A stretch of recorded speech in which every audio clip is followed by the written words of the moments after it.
Hi hello welcome. இந்த வீடியோவில் இப்போ நம்ம என்ன பார்க்க போகிறோம்னா, இந்தியன் கிரிக்கெட்டர்ஸ் அவங்க விளையாடுற ஒவ்வொரு கிரிக்கெட் மேட்ச்சுக்கும் அவங்களுக்கு மேட்ச் ஃபீஸாக எவ்வளோ கொடுத்துட்ருக்காங்க அப்படின்றத பற்றி தாங்க இந்த வீடியோவில் பார்க்க போகிறோம். இது வரைக்கும் மென்ஸ் கிரிக்கெட்டருக்கும் உமன்ஸ் கிரிக்கெட்டருக்கும் மேட்ச் ஃபீஸ்ன்றது ரொம்பவே மென்ஸ் கிரிக்கெட்டரை கம்பேர் பண்ணும்போது உமன்ஸ் கிரிக்கெட்டருக்கு ரொம்பவே கம்மியாக தாங்க கொடுத்துட்டு இருந்தாங்க. ஆனால் இப்போ பிசிசிஐ வந்து மென்ஸ் கிரிக்கெட் வாங்குற அதே மேட்ச் ஃபீஸ் தான் உமன்ஸ் கிரிக்கெட்டருக்கும் இதுக்கப்புறம் தரப்போகிறோம் அப்படின்னு சொல்லிட்டு அனௌன்ஸ் பண்ணியிருக்காங்க. ரொம்பவே வரவேற்கத்தக்க ஒரு நியூஸுங்க இது. அப்புறம் மேட்ச் ஃபீஸ் அப்படின்னா என்னன்னா, மேட்ச் ஃபீஸ்ன்றது பொதுவாக அவங்களுடைய சென்ட்ரல் கனெக்ட் ஆனுவல் இன்கம் இல்லாமல் அவங்க ஒரு மேட்ச் விளையாண்டா இவ்வளோ அமௌண்ட்டுன்னு சொல்லிட்டு பிசிஐசிஐ ஒவ்வொரு கிரிக்கெட் வீரருக்கும் ஒரு அமௌண்ட் இத்தனை லேக்கில் கொடுத்துட்டு இருக்காங்க. அந்த மேட்ச் ஃபீஸில் தான் இப்போது மேட்ச் அப்போ பிளேயர்ஸ் யாருன்னா இன்னொரு பிளேயர்ஸ் கூட சண்டை போட்டாலோ இல்லை எதனா இப்போது ஸ்லோ ஓவர் ரேட் மெயின்டைன் பண்ணால் கேப்டனுக்கும் அப்புறம் பிளேயர்ஸ்க்கும் ஃபைனுன்னு சொல்லிட்டு சொல்லுவாங்க. ஸ்லோ ஓவர் ரேட் மெயின்டைன் பண்ணிட்டாங்க, கேப்டனுக்கு மேட்ச் ஃபீஸ்லேருந்து 50% ஃபைனு, மற்ற பிளேயர்ஸுக்குலாம் 30% ஃபைன் அப்படின்னு சொல்லுவாங்க.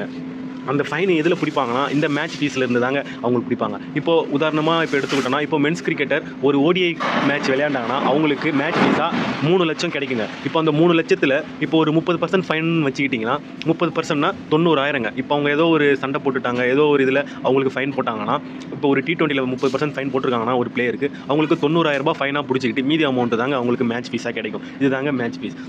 இப்போது மென்ஸ் கிரிக்கெட் பிளேயருக்கு மேட்ச் ஃபீஸாக எவ்வளோ கிடைக்குதுன்னா, டெஸ்ட் மேட்ச் விளையாண்டா ஒரு பிளேயருக்கும் 15 லட்சமும், ஓடிஐ விளையாண்டா 6 லட்சமும், T20 விளையாடினா 3 லட்சமும் அவங்களுக்கு மேட்ச் ஃபீஸாக கிடைக்குதுங்க. ஆனால் உமன்ஸ் பிளேயருக்கு அப்படி இல்லைங்க, ரொம்பவே கம்மிங்க. மென்ஸை கம்பேர் பண்ணும்போது அவங்க டெஸ்ட் மேட்ச் விளையாண்டா வெறும் 4 லட்சமும், ஓடிஐ T20க்கு 1 லட்சமும் தாங்க இதுவரை மேட்ச் ஃபீஸாக அவங்களுக்கு கொடுத்துட்ருக்காங்க. அதை தான் இப்போது சேஞ்ச் பண்ணி மென்ஸுக்கு ஈக்குவலாக உமன்ஸ் கிரிக்கெட்டருக்கும் டெஸ்ட்டுக்கு 15 லட்சமும், ஓடிஐக்கு 6 லட்சமும், T20க்கு 3 லட்சம்னு மென்ஸ் கிரிக்கெட்டருக்கு கொடுக்குற அதே அமௌண்ட்டை உமன்ஸுக்கும் கொடுக்க போகிறோம்னு சொல்லிட்டு பிசிஐசிஐ இப்போ அனௌன்ஸ் பண்ணியிருக்காங்க. இது ரொம்பவே வரவேற்கத்தக்க ஒன்றுங்க. இதுக்கு நிறைய கிரிக்கெட்டர்ஸ் வந்து வாழ்த்தும் தெரிவிச்சிருக்காங்க, சப்போர்ட் பண்ணி நிறைய பேர் ட்வீட் பண்ணி பேசிகிட்டு இருக்காங்க.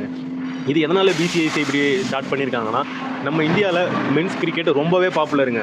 எந்த அளவுக்குன்னா நம்மளுடைய வாழ்க்கையில் ஒரு அங்கமாகவே கிரிக்கெட் மாறிடுச்சுங்க. அதில் இந்திய டீம் ஜெயித்தாலும் தோற்றாலும் அது நம்ம பர்சனல் லைஃப்பில் வர ஒரு சந்தோஷமாகவோ சோகமாகவோ மாறுற அளவு எல்லாரும் வாழ்க்கையில் ஒரு கிரிக்கெட் ரொம்பவே முக்கியமானதாக மாறிடுச்சு. ஆனால் உமன்ஸ் கிரிக்கெட்டுக்கு அப்படி இல்லைங்க. யாரும் பெருசாக அவ்வளோவா பார்க்குறது இல்லை, அதை ஃபாலோ பண்ணுறது இல்லைங்க. அதை வந்து இன்னமும் பிரபலப்படுத்தணும்னு சொல்லிட்டு உமன்ஸ் கிரிக்கெட்டுக்கு அதே மேட்ச் ஃபீஸை ஏற்றிருக்காங்க. அது மட்டும் இல்லாமல் அடுத்த வருஷம் மென்ஸ் ஐபிஎல்க்கு நடக்கிற மாதிரி உமன்ஸுக்கும் ஐபிஎல் கண்டக்ட் பண்ணுறதுக்கு அப்ரூவல் பிசிஐசிஐ கொடுத்துட்டாங்க.